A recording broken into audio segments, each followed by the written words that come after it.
अस्सलामुअलैकुम, welcome back sharp heads. This is me Mohammad Saim, your tutor. और आज फाइनली हम अप्लाइड ग्रामर करने जा रहे हैं। लास्ट लेक्चर में मैंने आपको सेंटेंस, उसके type, subject, predicate, phrases, clauses और साथ में पार्ट्स ऑफ स्पीच की बेसिक डेफिनेशन बताई थी। आपको बिल्कुल पुरानी चीज़ें रिवाइज कराई थी। लेकिन आज हम एडवांस नॉलेज की तरफ मूव करने जा रहे हैं। प्रॉपर वाली फर्स्ट ईयर वाली ग्रामर करने जा रहे हैं। तो बिल्कुल टाइम ज़ाया नहीं करेंगे, सीधा मूव करेंगे नाउन की तरफ, बल्कि सीधा मूव करेंगे नाउन की टाइप्स की तरफ। सबसे पहली टाइप जो नाउन की यहाँ पर मेंशन है वो है प्रॉपर नाउन, और सेकंड टाइप जो मेंशन है वो कॉमन नाउन। इन दोनों को हम इकट्ठे समझते हैं इनके कंपैरिजन से। Common noun boy, city, river, book या बिल्डिंग है। लेकिन प्रॉपर नाउन जो है वो बॉय की जगह अगर आप एली यूज़ करें, बॉय की जगह अगर आप साइम यूज़ करें तो वो एक प्रॉपर नाउन होगा। ठीक है। सिटी की जगह अगर आप उसको नेम दे देते हैं, उसको आप लाहौर बोल देते हैं तो वो एक प्रॉपर नाउन होगा। और अगर आप उसको एक सिटी ही बोलेंगे तो वो एक कॉमन नाउन होगा, क्योंकि सिटीज़ बहुत सारी हैं। लेकिन लाहौर एक स्पेसिफिक, एक प्रॉपर सिटी का नेम है। ठीक है। अब रिवर अगर आप बोल देते हैं, रिवर्स भी बहुत सारी हैं, उनका भी एक कॉमन नाउन है। लेकिन प्रॉपर नाउन तब होगा जब आप बोलेंगे रावी, जब आप बोलेंगे सुतलेज, जब आप बोलेंगे इंदस। ठीक है। बुक भी बहुत सारी हैं, बहुत सारी कॉमन बुक्स हैं। आपने स्पेसिफाई नहीं किया, आपने सिर्फ बुक बोल दिया तो वह कॉमन नाउन है। लेकिन अगर आप बोलते हैं दी कुरान तो ये एक प्रॉपर नाउन होगा। नेक्स्ट टाइप की जानिब मूव करते हैं, वो है कलेक्टिव नाउन। कलेक्टिव नाउन जो है वो लोगों की, एनिमल्स की या कुछ चीज़ों की कलेक्शन को एक वर्ड से नेम करना कलेक्टिव नाउन कहलाता है। वो जो एक वर्ड उन सारी कलेक्शंस को नेम करेगा वो एक कलेक्टिव नाउन कहलाएगा।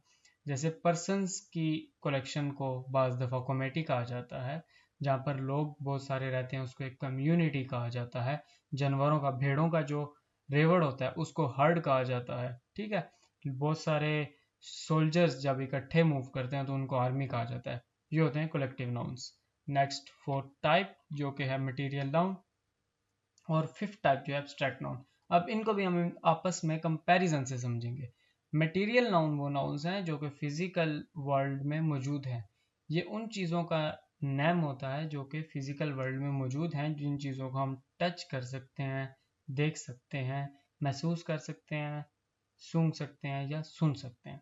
किसी भी एक सेंस से हम इनको सेंस कर सकते हैं तो वो मटेरियल नाउन है। और एब्स्ट्रैक्ट नाउन उन चीज़ों का नाम है जिनको हम अपनी फाइव सेंसेस से नहीं आइडेंटिफाई कर सकते।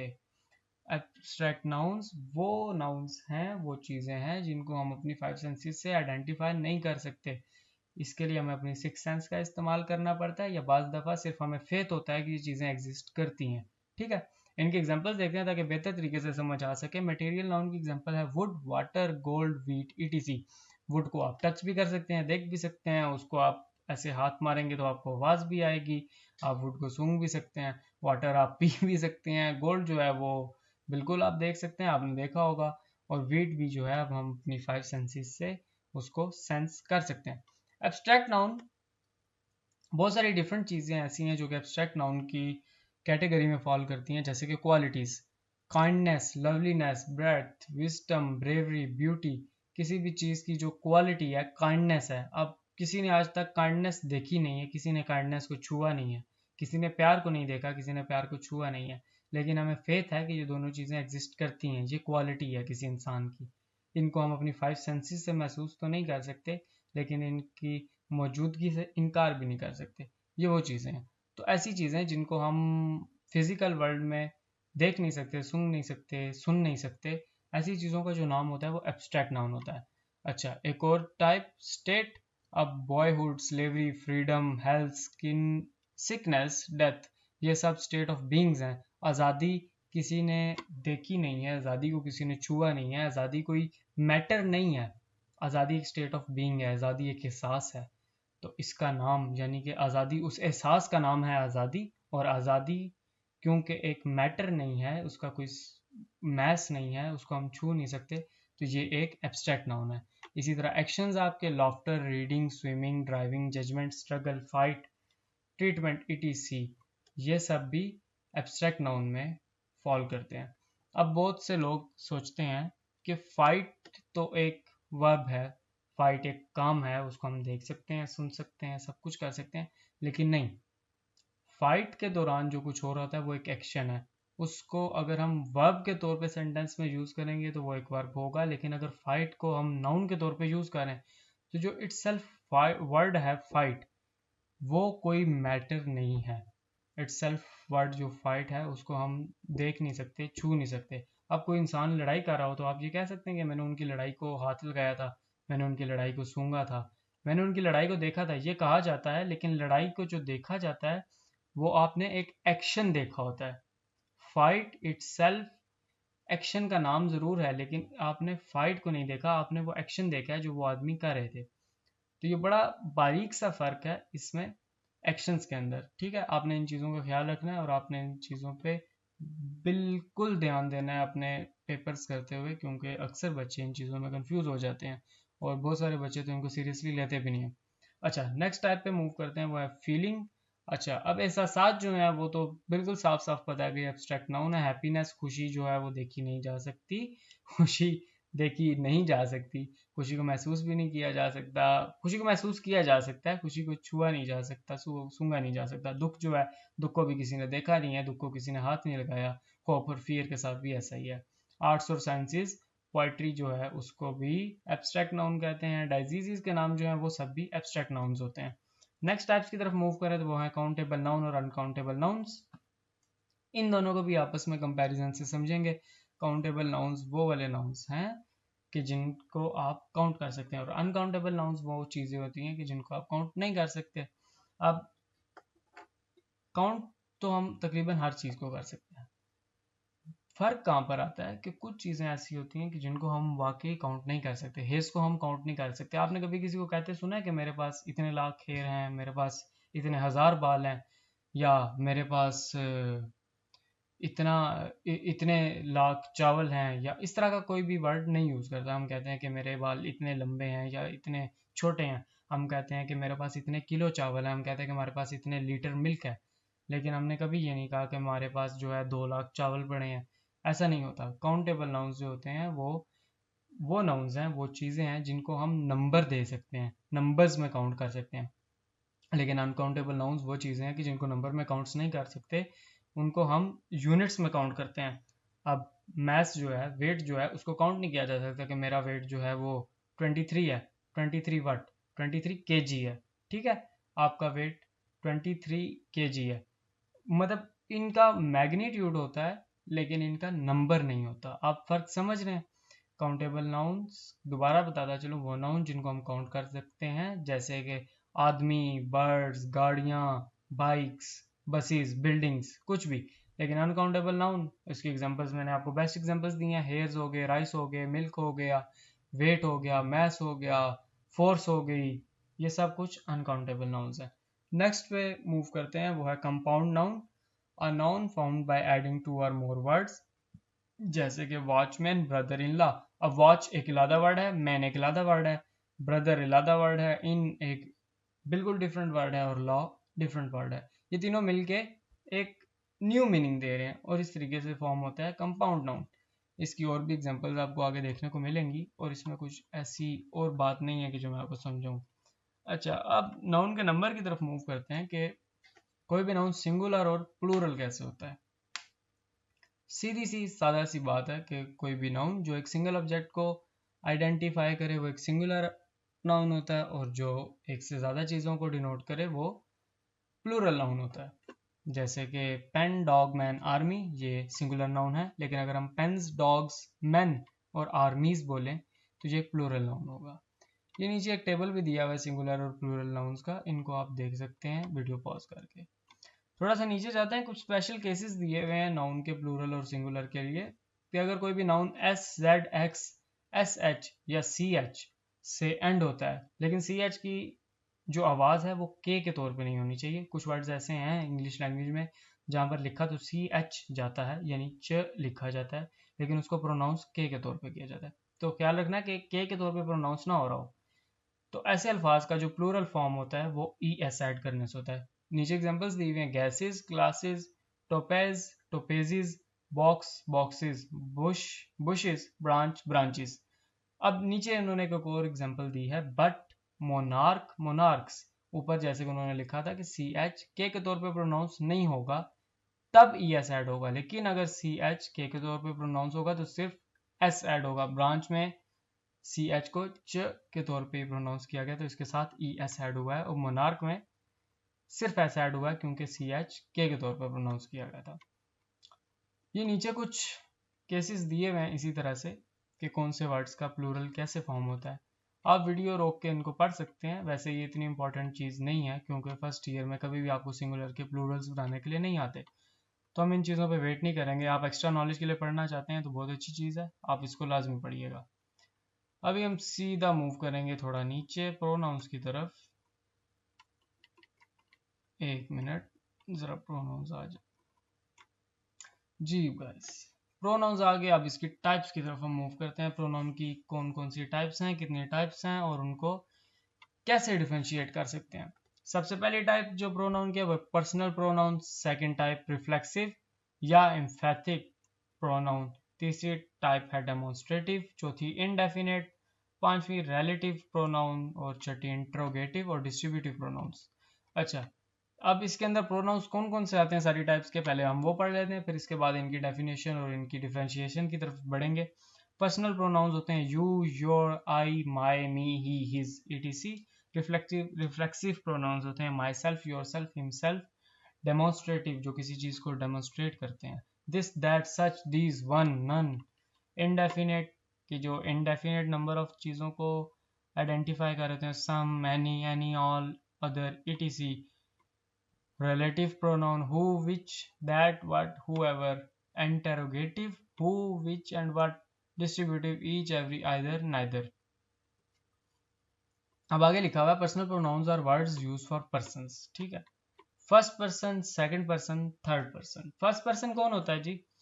फर्स्ट पर्सन होता है स्पीकर जो कि कोई भी सेंटेंस, कोई भी इंफॉर्मेशन एड्रेस कर रहा होता है, और सेकंड पर्सन होता है लिसनर जो कि उस एड्रेस इंफॉर्मेशन को सुन रहा होता है, और थर्ड पर्सन वो होता है कि जिसके बारे में बात की जा रही होती है। फर्स्ट पर्सन बोल रहा है, सेकंड पर्सन सुन रहा है और तीसरे आदमी की गिबत हो रही है। तो इस तरीके से आप आइडेंटिफाई कर सकते हैं फर्स्ट, सेकंड और थर्ड पर्सन को। आगे चलते हैं रिफ्लेक्सिव एम्फैथिक प्रोनाउंस की तरफ, जो कि डिनोट होते हैं कैसे? सेल्फ के साथ।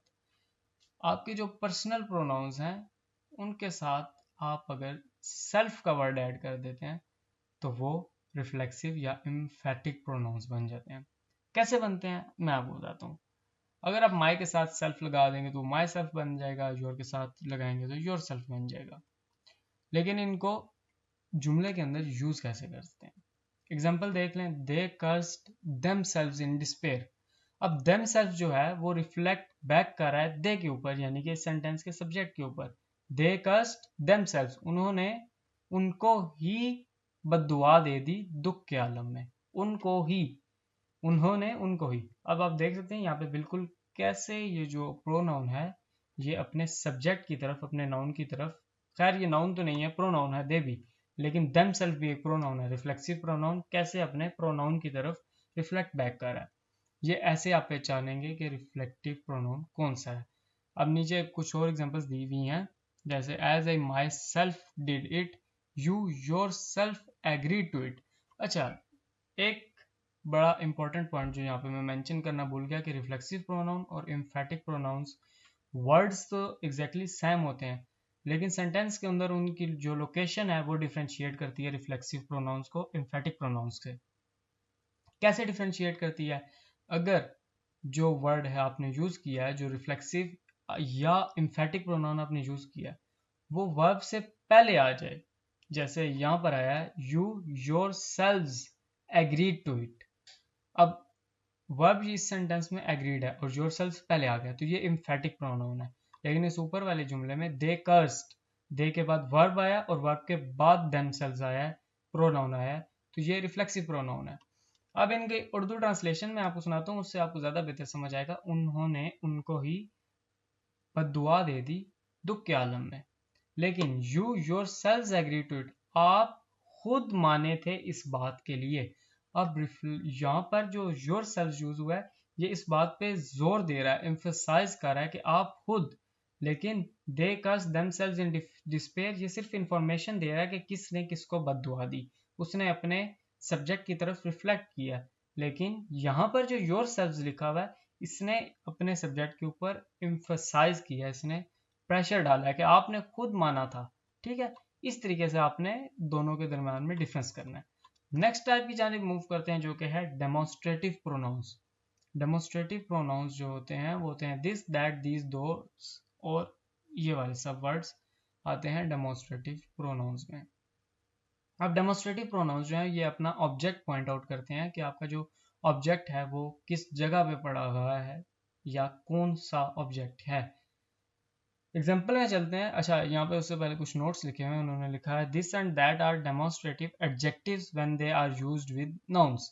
नाउन्स के साथ अगर दिस और दैट को यूज किया जाएगा तो वो डेमोन्स्ट्रेटिव एडजेक्टिव होता है, डेमोन्स्ट्रेटिव प्रोनाउन नहीं रहता। एग्जाम्पल दी हुई उन्होंने, this pencil is yours, this pencil is yours but that pain is mine. अब यहाँ पर दिस पेंसिल, दिस एक डेमोन्स्ट्रेटिव प्रोनाउन है और पेंसिल एक नाउन है। ठीक है, this pencil is yours.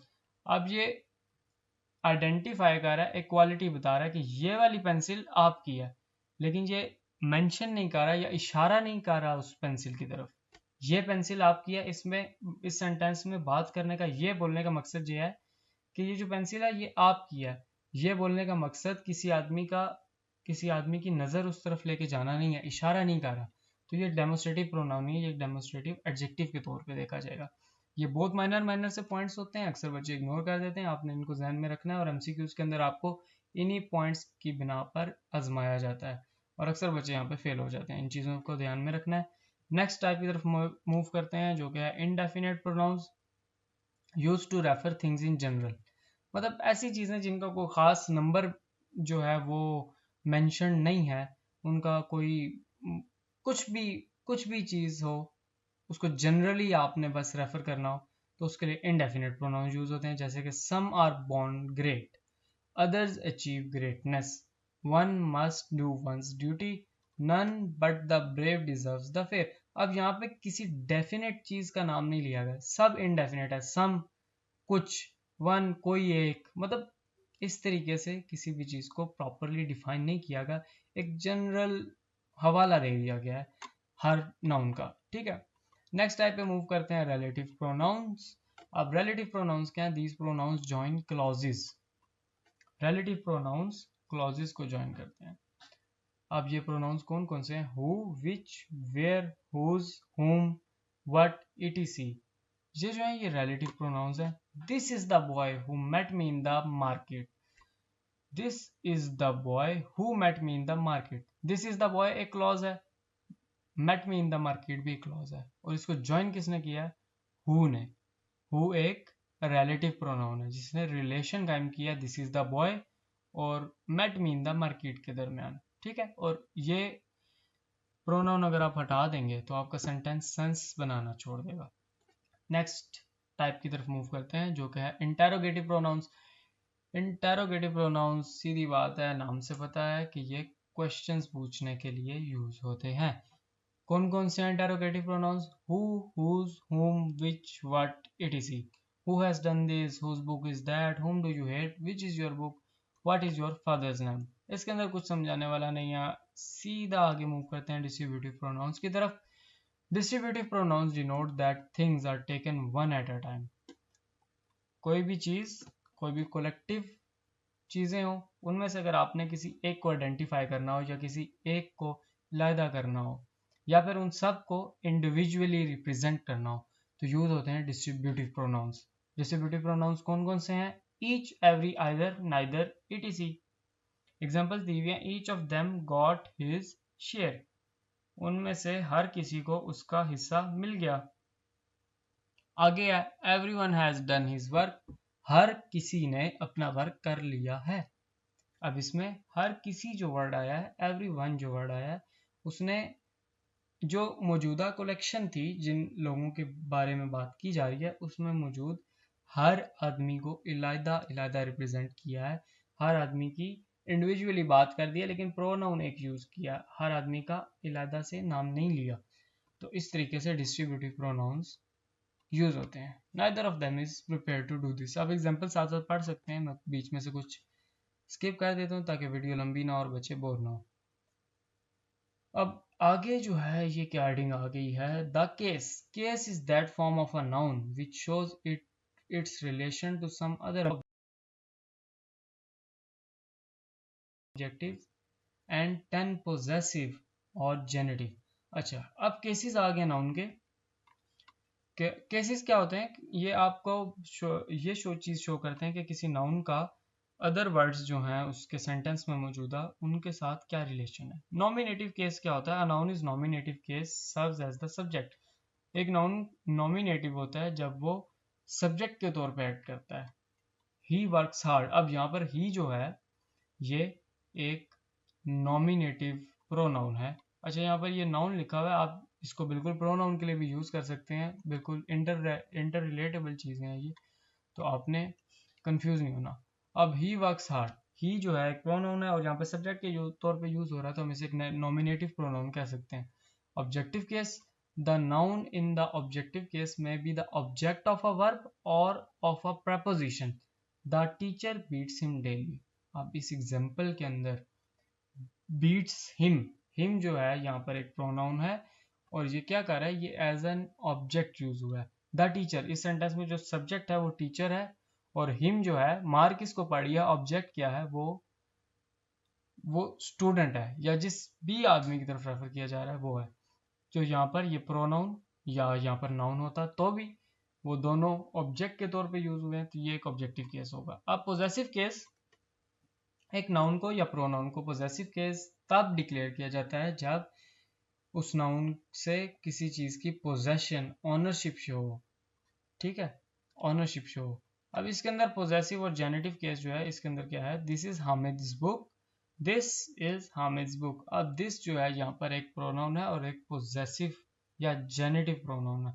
The courts decree has been obtained, the courts, court की। अब यहाँ पर जो द वर्ड है वो किसको रिप्रेजेंट कर रहा है, पोजेशन को, तो ये एक पोजेसिव केस है। अच्छा स्टूडेंट्स, हुआ ये कि जो नोट्स में आपको पहले पढ़ाने के लिए यूज़ कर रहा था उसके अंदर जो वर्ब का टॉपिक गिवन था वो काफ़ी ज़्यादा लिमिटेड था और उसके अंदर जो कंटेंट था वो मुझे कुछ खास पसंद नहीं आया। तो मैंने सोचा क्यों नहीं आप लोगों के लिए एक फ्लो चार्ट बनाया जाए। और फ्लो चार्ट बनाने से ये होता है कि आपके दिमाग को टॉपिक समझने में बहुत आसानी होती है। आपका दिमाग जो है वो टॉपिक्स को और उसकी इंटर रिलेटेड टर्म्स को आपस में जोड़ने में बहुत ज़्यादा तेज़ हो जाता है। और एक पिक्टोरियल फॉर्म के अंदर जब आपके माइंड में कोई चीज़ सेव हो जाती है तो वो आपको कभी नहीं भूलती। और अगर आप किसी भी टॉपिक पे स्टक हो रहे हैं, परेशानी के आलम में बैठे हैं, तो आपको क्या करना चाहिए, आपको एक फ्लो चार्ट बनाना लेना चाहिए। मैंने आपके लिए वर्ब का फ्लो चार्ट बनाया है, इसको फ़ौरन स्टार्ट करेंगे। वर्ब की दो मेन टाइप्स हैं, एक होती है मैन वर्ब और दूसरी टाइप है हेल्पिंग वर्ब। अब मैन वर्ब भी दो सब टाइप्स में डिवाइडेड है। पहली टाइप है फाइनाइट वर्ब्स और दूसरी टाइप है नॉन फाइनाइट वर्ब्स। अब फाइनाइट वर्ब्स वो वर्ब्स होते हैं जो अपने सेंटेंस के अंदर, जिस भी सेंटेंस में वो मौजूद हैं, वो उस सेंटेंस का टेंस यानी कि उसका टाइम शो कर रहे होते हैं। ठीक है, उस सेंटेंस का सब्जेक्ट वर्ब एग्रीमेंट, उसका सब्जेक्ट एग्रीमेंट जो है वो भी फॉलो कर रहे होते हैं। यानी कि मेरे कहने का मतलब ये है कि फाइनाइट वर्ब्स जिस सेंटेंस में मौजूद होंगे, आप उस सेंटेंस का अगर टेंस चेंज कर दें, आप टाइम चेंज कर दें, तो आपकी जो वर्ब की फॉर्म है वो भी चेंज हो जाएगी। यानी कि टाइम चेंज करने से आपका जो वर्ब का फॉर्म है वो भी लाजमी चेंज होगा। मैं आपको एग्जांपल देता हूँ।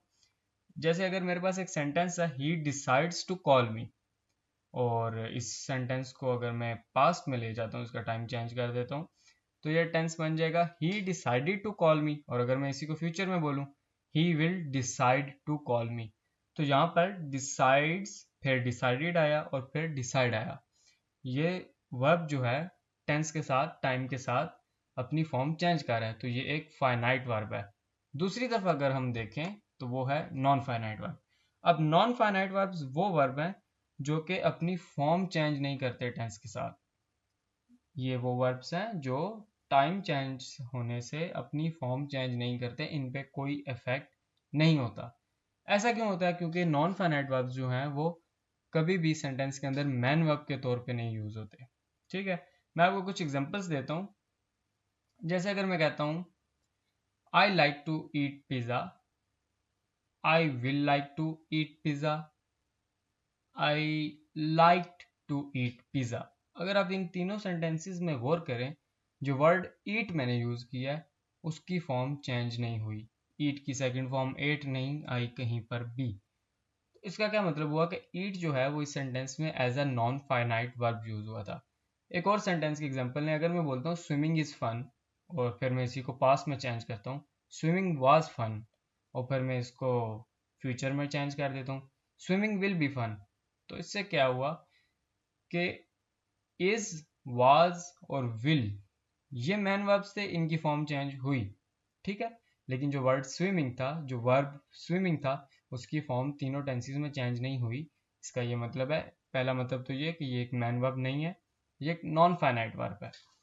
अब हम मूव करते हैं फाइनाइट वर्ब की मजीद दो क्लासिफिकेशंस की तरफ। फाइनाइट वर्ब्स की दो फॉर्म्स होती हैं, एक रेगुलर और एक इरेगुलर, और फाइनाइट वर्ब की टाइप्स चार होती हैं। मैं आपको थोड़ा जूम करके दिखाता हूँ। हम जूम कर लेते हैं इसकी फॉर्म्स और टाइप्स की तरफ। फाइनाइट वर्ब्स की जो फॉर्म्स हैं वो रेगुलर और इरेगुलर हैं। अब रेगुलर वर्ब्स कौन से होते हैं?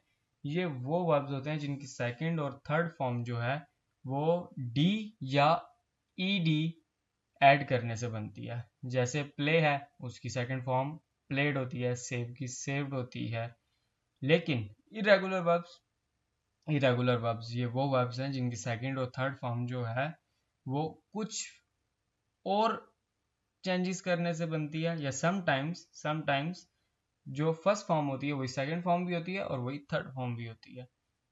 तो आप रेगुलर और इरेगुलर को डिफरेंशिएट इस बेस पे कर सकते हैं कि रेगुलर वर्ब्स के सेकंड और थर्ड फॉर्म के एंड पे डी या ईडी एडिड होता है, लेकिन इरेगुलर वर्ब्स के एंड पर ऐसा नहीं होता।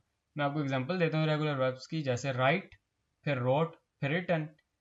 और इसी तरह अगर हम कट को देखें तो उसकी तीनों फॉर्म्स कट ही होती हैं, कट कट कट। और अगर आप गो को देखें, गो, वेंट, गॉन। तो ये कोई ऐसे मुश्किल टॉपिक्स नहीं थे, इनको मैंने आपको समझा दिया। थोड़ा सा मूव करते हैं फाइनाइट वर्ब की टाइप्स की तरफ। फाइनाइट वर्ब की पहली टाइप है इंट्रांजिटिव वर्ब्स। अब इंट्रांजिटिव वर्ब्स वो होते हैं जिनके साथ एक डायरेक्ट ऑब्जेक्ट होना लाजमी है। सॉरी, इनट्रांजिटिव वर्ब्स वो हैं जिनके साथ डायरेक्ट ऑब्जेक्ट होना लाजमी नहीं है। और इनट्रांजिटिव वर्ब्स वो वाले होते हैं जिनका पैसिव नहीं बनाया जा सकता। अब मैं आपको एग्जांपल देता हूँ ऐसे सेंटेंस की जिसके अंदर इनट्रांजिटिव वर्ब यूज है। It does not need an object. ठीक है, आपने इस बात को ध्यान में रखना। The sun has risen. ठीक है, इस सेंटेंस का आप पैसिव बनाने की कोशिश करें, द सन हैज राइजन। इस सेंटेंस का पैसिव नहीं बनता क्योंकि जो वर्ब राइजन है इसके पास कोई डायरेक्ट ऑब्जेक्ट नहीं है। ठीक है, इससे पहले ही इसका सब्जेक्ट आ गया, द सन। सन सब्जेक्ट है, लेकिन इस सेंटेंस के अंदर जो वर्ब राइजन है उसके पास कोई ऑब्जेक्ट नहीं है जिसके ऊपर एक्शन परफॉर्म हो रहा हो। ठीक है, इस वजह से इसका पैसिव भी नहीं बनता, और इसके पास क्योंकि कोई अपना पर्सनल ऑब्जेक्ट भी नहीं है, तो इससे क्या हुआ कि जो वर्ब राइजन था वो इंट्रांजिटिव वर्ब बन गया। नीचे अगर हम देखें ट्रांजिटिव वर्ब, तो ट्रांजिटिव वर्ब्स वो होते हैं जिनके साथ एक डायरेक्ट ऑब्जेक्ट आना बिल्कुल लाजमी होता है। और इन वर्ब्स का, यानी इन सेंटेंसेस का जिनके अंदर ट्रांजिटिव वर्ब्स यूज्ड होते हैं, उनका पैसिव भी बन सकता है। मैं आपको एक एग्जांपल देता हूँ, ही रेज्ड हैंड्स। अब वर्ब तो वही है, रेज। ठीक है, द सन हैज राइजन में भी यही था, और अब ट्रांजिटिव वर्ब की एग्जांपल में भी मैंने रेज ही यूज किया, ही रेज्ड हैंड। इस सेंटेंस का आप पैसिव बनाए बन जाता है, hands were Ryzen by him. ठीक है, और सबसे अच्छी बात, इस सेंटेंस के अंदर जो ट्रांजिटिव वर्ब रेज्ड है इसके पास अपना ऑब्जेक्ट है। ऑब्जेक्ट क्या है? हैंड। सब्जेक्ट क्या है? ही उसने अपना हाथ उठाया।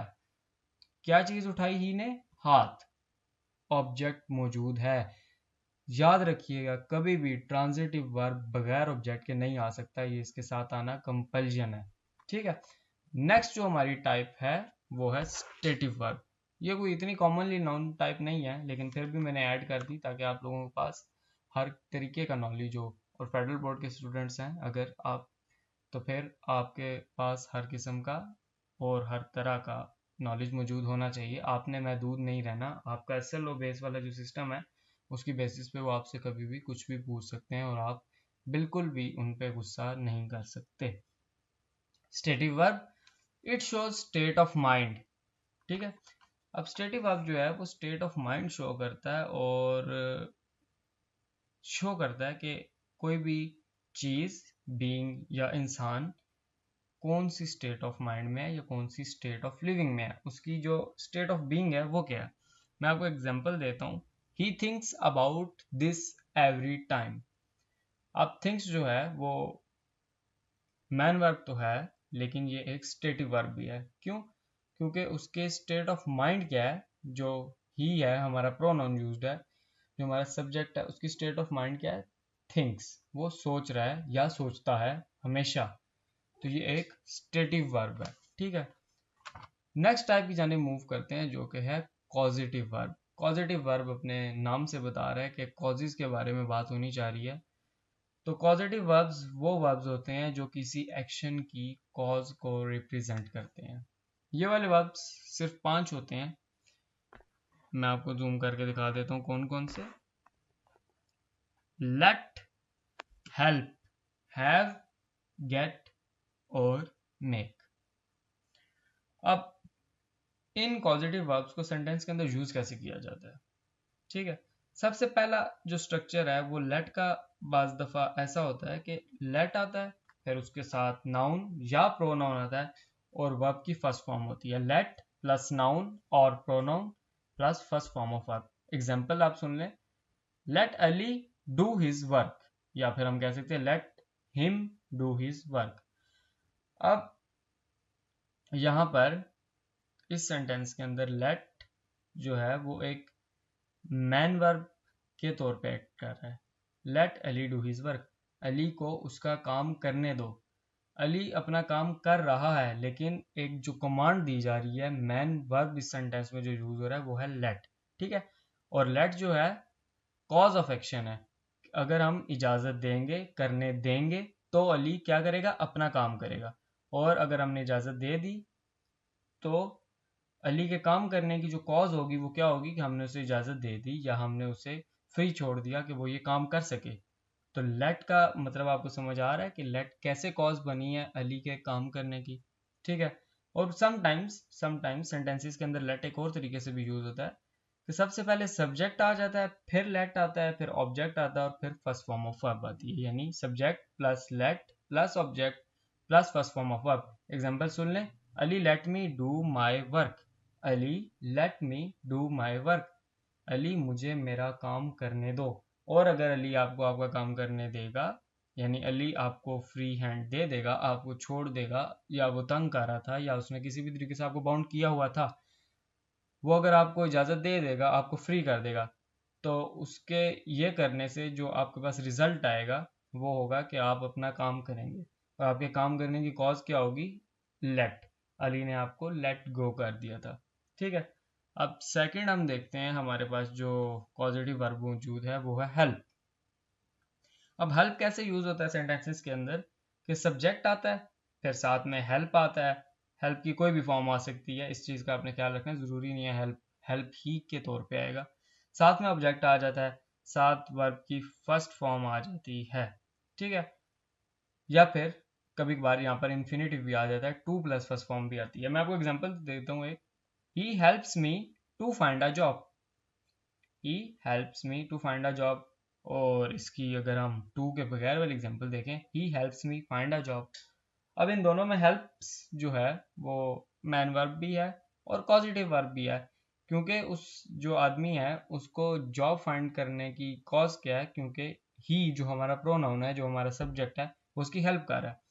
अब ये कॉज कैसे है, ये सेंस आप लोगों ने खुद बनानी है। आप लोग इतने मेच्योर हैं माशाल्लाह कि आप लोग ये चीज़ें समझ सकते हैं।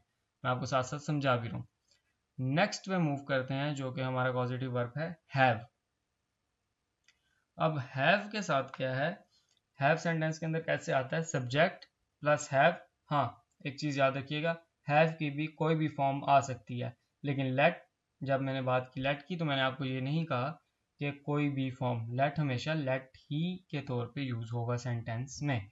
हैव की कोई भी फॉर्म आ सकती है सब्जेक्ट के बाद, फिर साथ में ऑब्जेक्ट आएगा और साथ वर्ब की फर्स्ट फॉर्म आएगी। एग्जांपल सुनिएगा, he had me to do his work, sorry, he had me do his work. समझ रहे हैं आप? हैव की सेकंड फॉर्म आ गई, हैड आ गया, यानी हैव की थर्ड फॉर्म हैड आ गया, और उससे पहले सब्जेक्ट था ही हैड मी, मी ऑब्जेक्ट है, डू हिज वर्क, और आपका ये फर्स्ट फॉर्म डू आ गया। ठीक है, इस सेंटेंस के अंदर भी आप देख लें कि ही जो हमारा प्रोनाउन है, उसने करवाया या काम करने का बोला, तो ही जो सब्जेक्ट है यानी कि मैंने वो काम किया, तो इस तरीके से हैव जो है वो मेरे काम करने की वजह बनी। ठीक है, अब हम लास्ट पॉजिटिव वर्ब की तरफ मूव करते हैं जो कि है मेक। अब मेक सेंटेंसेस में किस स्ट्रक्चर में यूज होता है? सबसे पहले सब्जेक्ट आ जाता है, फिर मेक आ जाता है, और मेक की भी कोई भी फॉर्म सेंटेंस के अंदर यूज हो सकती है। साथ में ऑब्जेक्ट आता है, साथ में आपकी फर्स्ट फॉर्म ऑफ वर्ब आ जाती है। इसका भी स्ट्रक्चर बिल्कुल हैव की तरह है और हेल्प की तरह है। ठीक है, एग्जाम्पल सुनिएगा, Ali makes me understand, subject Ali, makes, make की सेकंड फॉर्म आ गई, मी, अंडरस्टैंड, मी ऑब्जेक्ट है और अंडरस्टैंड आपकी फर्स्ट फॉर्म ऑफ वर्ब है। अली मेक्स मी अंडरस्टैंड आप क्यों समझते हैं? क्योंकि अली आपको समझाता है। ठीक है, बहुत इजी चीज़ें थी, इनसे अब आगे मूव करते हैं, मजीद टाइम नहीं ज़ाया करेंगे, जूम आउट करते हैं। अब चलते हैं हम नॉन फाइनाइट वर्ब्स की तरफ। सबसे पहली फॉर्म नॉन फाइनाइट वर्ब्स की जो है वो है इन्फिनेटिव। ठीक है, मैं आपको जूम करके दिखा देता हूँ इन्फिनेटिव्स। अब इन्फिनेटिव्स क्या होते हैं? ये मैन वर्ब के तौर पे तो एक्ट नहीं करते, क्यों? क्योंकि ये नॉन फाइनाइट वर्ब की ही एक टाइप है। अब वो चीज़ जो इनको जेरेंड और पार्टिसिपल से डिफरेंट बनाती है वो इनके साथ यूज होता है to. To plus first form of verb मिलके बनाते हैं एक न्यू चीज़ जिसको कहते हैं इन्फिनेटिव। एग्जाम्पल सुनिएगा, ही डिसाइडेड टू विजिट मरी। ठीक है, अब यहाँ पर जो वर्ब है टू विजिट मरी, यहाँ पर जो वर्ब है टू विजिट, ये इन्फिनेटिव है। क्यों? क्योंकि अगर आप इस सेंटेंस का टाइम चेंज कर दें, अगर आप कह दें ही decides to visit Murree, he will decide to visit Murree, तो टू विजिट जो है ये हमेशा सेम रहेगा, इसका टेंस की वजह से कोई चेंज नहीं होगा। तो ये एक नॉन फाइनाइट वर्ब है और इसके साथ टू आ गया तो ये एक टू इन्फिनेटिव कहलाएगा। इन्फिनेटिव की एक और टाइप भी होती है जिसको कहते हैं बेर इन्फिनेटिव। इसके अंदर क्या होता है कि फर्स्ट फॉर्म ऑफ वर्ब आती है लेकिन टू के बगैर। अब टू के बगैर कैसे आती है? मैं आपको एग्जांपल देता हूँ, ही मेक्स मी अंडरस्टैंड, वही एग्जांपल आ गई। या फिर हम कह सकते हैं ही मेड मी अंडरस्टैंड, या फिर he will make me understand. अब क्योंकि मैंने आपको कहा था कि मेक की कोई भी फॉर्म आ सकती है, मेक्स भी, मेड भी और मेक भी। ठीक है, अब इन तीनों सेंटेंसेस के अंदर टेंस तो चेंज हुआ है, साथ में ये भी चेंज हुआ है, आपका जो वर्ब है वो भी लाजमी चेंज हुआ है, लेकिन फिर भी ये एक इन्फिनेटिव है, आपने इस चीज़ को जहन में रखना है। थर्ड फॉर्म जो इन्फिनेटिव की होती है उससे होती है स्प्लिट इन्फिनेटिव। इसके अंदर क्या होता है कि आपका जो इन्फिनेटिव है वो to plus first form of verb तो होता है, लेकिन टू और फर्स्ट फॉर्म ऑफ वर्ब के दरमियान में दरार पड़ जाती है और यहाँ पर आ जाता है एडवर्ब। कैसे? जैसे अगर मैं एक वर्ड यूज करूं, to boldly go, to boldly go, to swiftly run. ठीक है, अब टू पहले आ गया, बीच में एडवर्ब आ गया स्विफ्टली, फिर आ गया गो फर्स्ट फॉर्म ऑफ वर्ब। ऐसे इन तीनों वर्ड से मिलके बना एक split infinitive. Second type of non finite verb की जानिब मूव करते हैं जो कि है जेरेंड। जेरेंड इंतहाई आसान चीज है।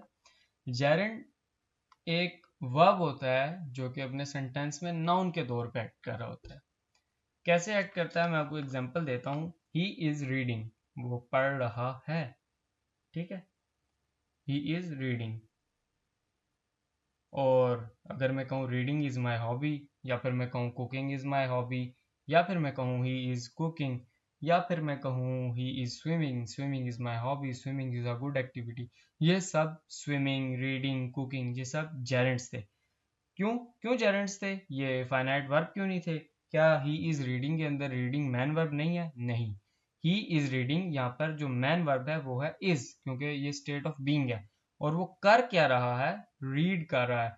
रीडिंग उसके एक्शन का नाम है, यहाँ पर वर्ब के तौर पे नहीं यूज हुआ।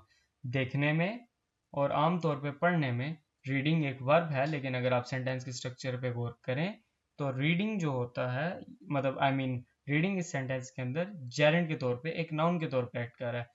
इसको पहचानने की मैं आपको सबसे आसान तरीका बता दूं, वो ये है कि जब भी आप किसी जेरेंट वाले सेंटेंस का उर्दू तर्जुमा करेंगे तो जो वर्ड जेरेंट है उसके एंड पे ना आता है।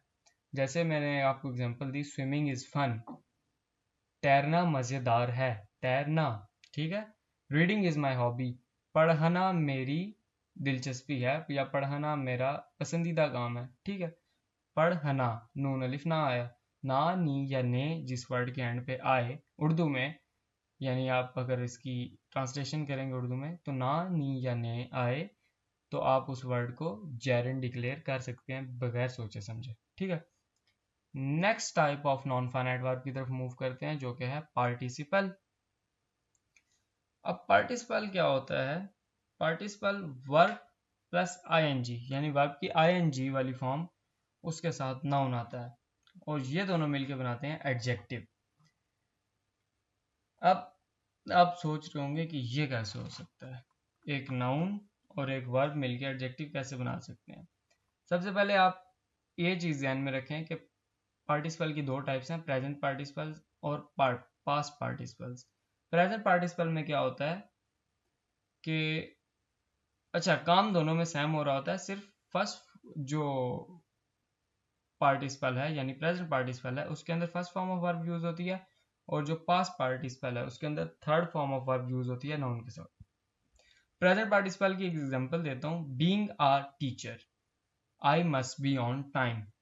अब being a teacher, being first form of verb है जिसके साथ आईएनजी है, be first form of verb है जिसके साथ आईएनजी है, फिर एक आर्टिकल है आ, उसके बाद टीचर, टीचर एक नाउन है। Being a teacher, being a teacher इस तरीके से मिलके एक क्वालिटी बन गई, ठीक है। किसी का टीचर होना उसकी क्वालिटी है, या टीचर होते हुए मुझे टाइम पे होना चाहिए, being a teacher I must be on time, ये एक क्वालिटी बन गई, ये एक एडजेक्टिव बन गया। पास्ट पार्टिसिपल की एग्जांपल दूं मैं आपको, broken images are sold here. Broken, broken क्या है? थर्ड फॉर्म है ब्रोक की, ब्रेक की, और साथ में एक नाउन आ गया images, broken images are sold here. अब यहाँ पर ये मैन वर्ब के तौर पे नहीं आए क्योंकि मैन वर्ब यहाँ पर आर है। टूटी हुए या टूटी हुई तस्वीरें यहाँ पर बेची जाती हैं। मैन वर्ब क्या है? जाती हैं। टूटी हुई तस्वीरें नहीं है मैन वर्ब, टूटी हुई तस्वीरें एक एडजेक्टिव है, यानी कि टूटी हुई तस्वीरें, स्पेशली वो तस्वीरें जो टूटी हुई हों, स्पेसिफाई कर दिया हमने, क्वालिफाई कर दिया। इस तरीके से हमारा नॉन फाइनाइट वर्ब का टॉपिक भी कंप्लीट हो गया। अब हम मूव करते हैं अपने हेल्पिंग वर्ब की जानिब। हेल्पिंग वर्ब दो किस्म के होते हैं, बल्कि इनफैक्ट हेल्पिंग वर्ब एक बिल्कुल डिफरेंट टाइप है वर्ब की, और लिंकिंग वर्ब एक डिफरेंट टाइप है। हेल्पिंग वर्ब और auxiliary verb at some extent कहीं ना कहीं एक ही चीज़ें हैं। ऑक्सिलरी वर्ब्स और हेल्पिंग वर्ब्स बिल्कुल सेम चीज़ें हैं, आप इनका नाम चेंज कर सकते हैं, हेल्पिंग वर्ब्स को ऑक्सिलरी और ऑक्सिलरी को हेल्पिंग वर्ब बोल सकते हैं।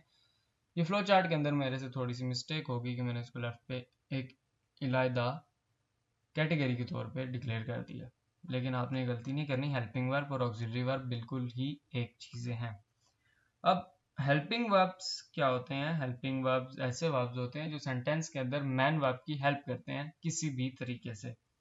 बाज़ दफ़ा ये responsibility, obligation, flexibility, tone show करते हैं, मूड शो करते हैं कि जो मैन वर्ब है वो किस तरीके से परफॉर्म किया जा रहा है या किस तरीके से परफॉर्म करने का हुक्म दिया जा रहा है, ठीक है।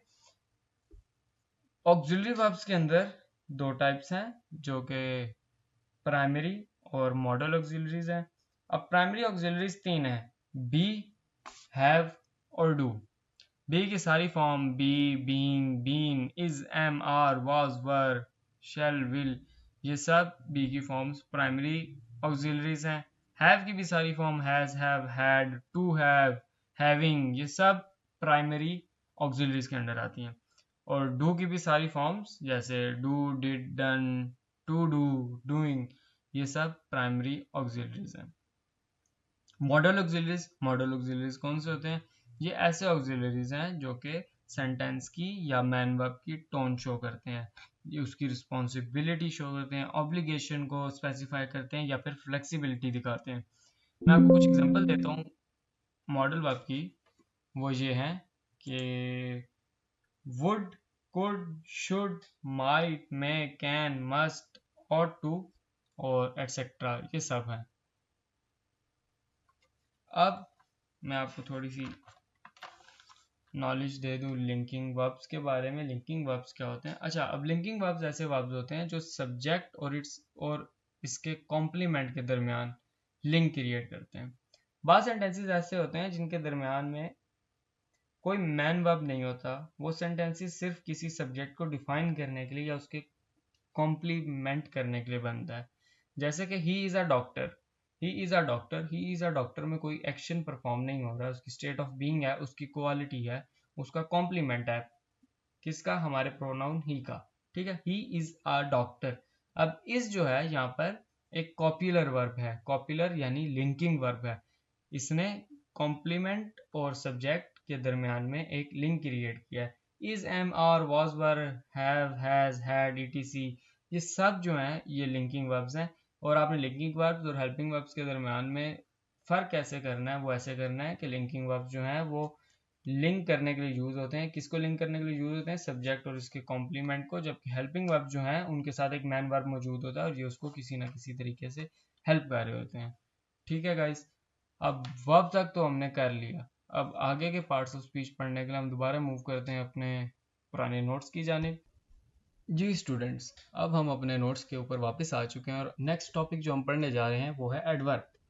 एडवर्ब जैसे कि इसके नाम से जाहिर है, एडवर्ब। एडवर्ब ऐसे वर्ड्स होते हैं जो कि वर्ब के मीनिंग के अंदर कुछ ना कुछ एडिशन करते हैं, ऐड करते हैं। और एक खास बात एडवर्ब्स की कि ये सिर्फ वर्ब्स के मीनिंग को मॉडिफाई नहीं करते, उसके अंदर एडिशन नहीं करते, बल्कि ये एडजेक्टिव्स और दूसरे एडवर्ब्स के मीनिंग के अंदर भी एडिशन करते हैं और मॉडिफिकेशन करते हैं। एग्जाम्पल सुनते चलें। ही इज़ वेरी क्लेवर, इस एग्जाम्पल के अंदर हमारे पास क्लेवर जो है वो एडजेक्टिव है। He is very clever, cleverness हमारे सब्जेक्ट ही की क्वालिटी है। और एडवर्ब हमने यूज़ किया है very, he is very clever. अब वेरी ने क्या किया? उसकी क्लेवरनेस, उसकी क्वालिटी तो मौजूद थी और सेंटेंस वेरी के बगैर भी मौजूद था और लॉजिकल था, सेंस बना रहा था।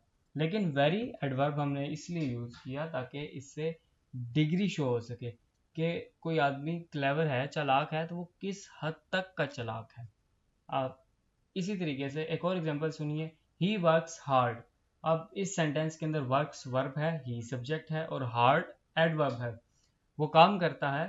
कैसे काम करता है? वो मेहनत से काम करता है। अब मेहनत से ये एडवर्ब ऑफ मैनर है कि किस तरीके से कोई काम किया जा रहा है। समझ रहे हैं आप? एक और एग्जांपल सुनिएगा। He works very hard, he works very hard. इसके अंदर वर्ब हमारे पास वर्क्स है और हमारे पास एडवर्ब जो है वो है हार्ड। अब वेरी क्या चीज़ है? He works very hard. Very भी एक एडवर्ब है जो कि अनदर एडवर्ब यानी कि हार्ड को मॉडिफाई कर रहा है और उसके मीनिंग के अंदर एडिशन कर रहा है। ही वर्क्स हार्ड, वो मेहनत से काम करता है, और ही वर्क्स वेरी हार्ड, वो बहुत मेहनत से काम करता है। दोनों का मीनिंग डिफरेंट है। क्यों? क्योंकि दोनों में डिग्री चेंज है। मेहनत से काम करना और बहुत मेहनत से काम करना दोनों डिफरेंट चीज़ें हैं। तो इस सेंटेंस के अंदर वेरी ने जो है अब एक और एडवर्ब हार्ड के मीनिंग को मॉडिफाई किया, इंटेंसिफाई किया। अब हम चलते हैं एडवर्ब की टाइप्स के ऊपर। एडवर्ब की काफ़ी सारी टाइप्स हैं। ये बीच में कुछ एग्जांपल्स भी गिवन है, आपकी स्क्रीन पे आ रही हैं, आप वीडियो पॉज करके पढ़ सकते हैं। अभी हमारे पास टाइम शॉर्ट है, वीडियो काफ़ी लंबी हो चुकी है ऑलरेडी, तो हम जल्दी जल्दी वीडियो को ख़त्म करने की तरफ लेके जाएंगे। सबसे पहली टाइप एडवर्ब की जो इनके पास मेंशन है वो है adverb of time. Adverb of time ऐसे एडवर्ब्स हैं जो कि एक्शन परफॉर्म होने का टाइम स्पेसिफाई करते हैं कि किस टाइम एक्शन परफॉर्म किया गया। किसी भी सेंटेंस में अगर एडवर्ब ऑफ टाइम यूज्ड हो तो उस सेंटेंस को पहचानने का एक और बड़ा आसान तरीका आपको बताता हूँ कि ये सेंटेंसेस जो हैं व्हेन को आंसर करते हैं और वंस को आंसर करते हैं। कोई काम कब हुआ या कितनी दफ़ा हुआ, इन दोनों क्वेश्चंस को एडवर्ब ऑफ टाइम वाले क्वेश्चंस, एडवर्ब ऑफ टाइम वाले सेंटेंसेस जो हैं वो आंसर करते हैं। एग्जाम्पल्स पढ़ते हैं। आई गो टू स्कूल डेली, यहाँ पर डेली जो है वो एडवर्ब ऑफ टाइम है। I can not do it just now, just now इसका एडवर्ब ऑफ टाइम है। नेक्स्ट एग्जाम्पल्स में देख लें, यस्टरडे, फिर आ गया अच्छा get out immediately, never shall I believe you, never, immediately, yesterday, daily, never, ये सब adverb of time है। अब एक और चीज़ इन्होंने नीचे लिखी हुई है, some of these adverbs are ever, never, now, then, since, ago, today, tomorrow, while। कुछ उन्होंने एग्जाम्पल में यूज़ करके बता दिए और कुछ एडवर्ब्स उन्होंने आपको लिस्ट दे दिया, आप लोग इनको पढ़ सकते हैं अपनी आसानी के लिए। नेक्स्ट एडवर्ब की टाइप जो यहाँ पर मेंशन है वो है एडवर्ब ऑफ प्लेस, यानी कि ये एडवर्ब बताते हैं कि भी एक्शन परफॉर्म किस लोकेशन पर हुआ, किस जगह पे आपने अपना एक्शन परफॉर्म किया, या फिर कोई क्वालिटी या एडवर्ब जो यूज हुई है वो किस तरीके से किस लोकेशन पे परफॉर्म हुई। एग्जाम्पल्स पढ़ते हैं इसकी। Speak again and I shall turn you out. एक और एग्जांपल पढ़ते हैं। I shall stay here till you reach there. अब इस सेंटेंस के अंदर हेयर और देयर ये दोनों एडवर्ब्स ऑफ प्लेसेस हैं। The crow is found everywhere, everywhere adverb of place है। ही स्टूड अबव, अबव जो है वो एडवर्ब ऑफ प्लेस है। And through the stone below, ये भी एडवर्ब ऑफ प्लेस है। कुछ और एडवर्ब ऑफ प्लेसेस की एग्जांपल्स आपको ये दी हुई हैं। In, out, within, without, above, below, inside, outside, far, near, forward, onward and elsewhere. इन सब को आपने देखते रहे हैं। अब अक्सर मैंने ऐसा देखा है कि स्टूडेंट्स जो हैं वो प्रेपोजिशंस में और एडवर्ब्स के अंदर, एडवर्ब ऑफ प्लेस के अंदर मिस्टेक कर जाते हैं, उन्हें मिक्स कर जाते हैं। प्रेपोजिशंस एडवर्ब ऑफ प्लेस से डिफरेंट होती हैं। प्रेपोजिशंस एडवर्ब ऑफ प्लेस से इस तरीके से डिफरेंट होते हैं कि एडवर्ब ऑफ प्लेस जो है वो हमेशा किसी वर्ब, किसी एडजेक्टिव या किसी एडवर्ब के इमीडिएटली राइट पे या इमीडिएटली लेफ्ट पे मौजूद होता है, जबकि प्रेपोजिशन जो है उसके लिए ये ज़रूरी नहीं है। प्रेपोजिशन अक्सर नाउन के साथ आता है, प्रेपोजिशन वर्ब्स के साथ नहीं आते। तो ये डिफरेंस है प्रेपोजिशंस और एडवर्ब ऑफ प्लेस के दरम्यान में, आपने इनको कंफ्यूज नहीं करना। नेक्स्ट टाइप ऑफ एडवर्ब जो यहाँ पर लिखी हुई है वो है एडवर्ब ऑफ क्वालिटी और मैनर। एग्जाम्पल्स पढ़ते हैं, आपको खुद से समझ आ जाएगी कि इसमें क्या कहा जा रहा है। दे वॉकड क्विकली, कोई भी काम किस तरीके से परफॉर्म किया गया और कितने अच्छे तरीके से परफॉर्म किया गया, ये दोनों चीज़ें जो वर्ड्स, जो सेंटेंसेस स्पेसिफाई करते हैं वो होते हैं adverb of quality. They walked quickly, वो चले, कैसे चले, तेजी से। Sadly and sorrowfully he laid him down, we marched slowly, he did it very carefully, he talked wisely but acted foolishly। यहाँ पर foolishly, carefully, slowly, sorrowfully, sadly ये सब एडवर्ब्स ऑफ मैनर या एडवर्ब्स ऑफ क्वालिटी हैं कि कोई भी action किस तरीके से परफॉर्म किया गया। ठीक है। नेक्स्ट टाइप जो हमारे पास मौजूद है वो है adverbs of quantity. Hardly had I finish the work when he came, I have partly believed it, he is quite right, I am very sorry। अब एडवर्ब ऑफ क्वांटिटी, जैसे कि इसका नाम बता रहा है कि एडवर्ब ऑफ क्वांटिटी वो वाले एडवर्ब्स हैं जो कि कोई भी नंबर शो करते हैं कि कोई एक्शन कितनी दफ़ा परफॉर्म किया गया, या फिर कोई भी जो एडजेक्टिव है, कोई क्वालिटी है वो किस नंबर में मौजूद है। ठीक है। I have partly believed it, मैंने उसको आधा, मैंने फलां चीज़ पर या मैंने किसी बात पर या किसी इंसान के ऊपर आधा यकीन कर लिया था। अब आधा जो है वो एक क्वांटिटी है, partly. He is quite right, quite का मतलब होता है वो काफ़ी हद तक ठीक है, काफ़ी हद तक भी क्वांटिटी को शो कर रहा है। नेक्स्ट एग्जांपल्स में चलते हैं। It is much better to leave him alone, अब इसके अंदर मच जो है वो एक एडवर्ब ऑफ क्वांटिटी है। ठीक है, ये क्वांटिटी ज़रूरी नहीं है कि 1 2 3 4 लिखा हो। ये क्वांटिटी से मुराद बाज़ दफ़ा सिर्फ नंबर्स नहीं होते, बाज़ दफ़ा किसी चीज़ का क्या एक्सटेंट है, किस हद तक कोई मकसद आपको हल करना है, उसको आइडेंटिफाई करने वाले वर्ड्स भी एडवर्ब्स ऑफ क्वांटिटी होते हैं। नेक्स्ट टाइप पे मूव करते हैं जो कि है numeral adverbs.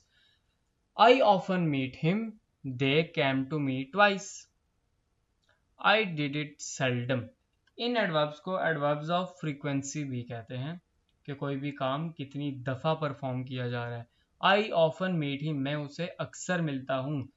They came to meet twice, वो मेरी तरफ 2 दफ़ा आए। कितनी दफ़ा, वो वाली बात भी आ गई इस सेंटेंस के अंदर, और नंबर भी आ गया कि मैं उनसे अक्सर मिलता हूँ। आई डिड इट सेल्डम, मैं ये बहुत कम करता था। You have disobeyed your teacher. Secondly, you do admit your fault. Secondly, numeral adverb है। Adverbs of this type are, एक लिस्ट उन्होंने दी है, first, secondly, thirdly, often, seldom, again, singly, और इसकी कुछ और एग्जांपल्स अगर मैं दूं वो हो सकती हैं twice a day, thrice, every day, और ये सब। ठीक है, एडवर्ब ऑफ फ्रीक्वेंसी या न्यूमरल एडवर्ब जो हैं ये हाउ ऑफन और how many times in 2 questions को आंसर करते हैं। रेपिटेशन ऑफ एन एक्शन को शो करने के लिए यूज होते हैं। अब अफर्मेटिव और नेगेटिव एडवर्ब्स, इनके नाम से जाहिर है वो एडवर्ब्स जो किसी चीज़ को अफर्म करते हैं वो एडवर्ब ऑफ अफर्मेशन होते हैं, और वो एडवर्ब्स जो निगेशन को शो करते हैं, नेगेटिव थॉट्स को एक्सप्रेस करते हैं, वो होते हैं नेगेटिव एडवर्ब्स। इनको आप खुद पढ़ लीजिएगा। इंटेरोगेटिव एडवर्ब्स वो होते हैं जो क्वेश्चन पूछने के लिए यूज होते हैं, जैसे कि ये सेंटेंस है, why should I submit, where does he stay, when, how, why, where, ये सब इन सेंटेंसेस के अंदर जो मौजूद हैं ये सब एडवर्ब्स ऑफ इंटेरोगेशन हैं। नेक्स्ट टाइप पे मूव करते हैं, रिलेटिव एडवर्ब्स। रिलेटिव एडवर्ब्स वो एडवर्ब्स हैं जो कि रिलेशन कायम करते हैं। रिलेशन किस चीज़ के दरम्यान में कायम करते हैं, मैं आपको एग्जांपल के साथ समझाता हूँ। I shall go to the place where he stage.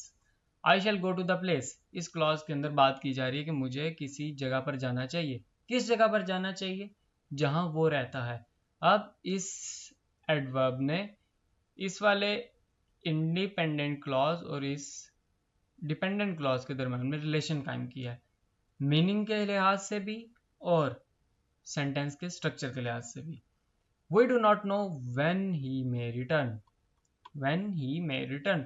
अब आप गौर करें कि ये why, when, how, ये सब तो इधर इंटेरोगेटिव एडवर्ब्स की लिस्ट के अंदर भी मौजूद थे, तो ये दोनों आपस में डिफरेंट कैसे हैं। Interrogative adverbs most of the time question के या आपके सेंटेंस के स्टार्ट में आते हैं, ओके, और जो आपके रिलेटिव एडवर्ब्स हैं ये सेंटेंस के दरमियान में आते हैं बजाय के शुरू में आने के।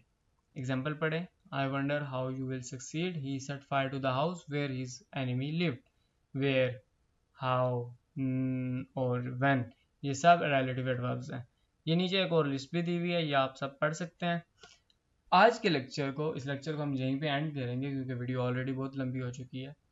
नेक्स्ट पार्ट के अंदर हम अपने बचे हुए पार्ट्स ऑफ स्पीच को कंप्लीट करेंगे, जो कि एडजेक्टिव, कंजंक्शन, प्रेपोजिशंस और ये सब रह गए हैं, वो हम नेक्स्ट पार्ट के अंदर कंप्लीट करेंगे। तब तक के लिए अल्लाह हाफिज़, और शार्प हेड्स को लाजमी सब्सक्राइब कीजिएगा ताकि नेक्स्ट वीडियो जब भी अपलोड हो आपको सबसे पहले नोटिफिकेशन मिल जाए। Good luck guys.